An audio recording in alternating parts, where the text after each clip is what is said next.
Hey guys, in this video, I will show you how to download and install the PayPal app. Alright, let's begin.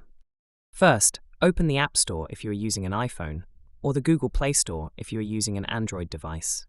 Then, go to the bottom right and tap on the Search tab. In the search bar, type in PayPal and begin the search.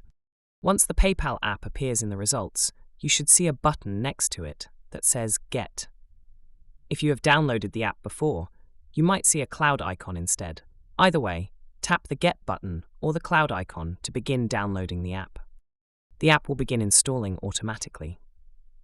Once the installation is complete, you can tap Open directly from the store or return to your home screen and open the PayPal app from there. Now the app is ready to use, and you can sign in or create an account to start sending and receiving payments. So that's basically how you can download and install the PayPal app. And that's it for this video. If you find this helpful, consider subscribing and giving this a big thumbs up. Thanks.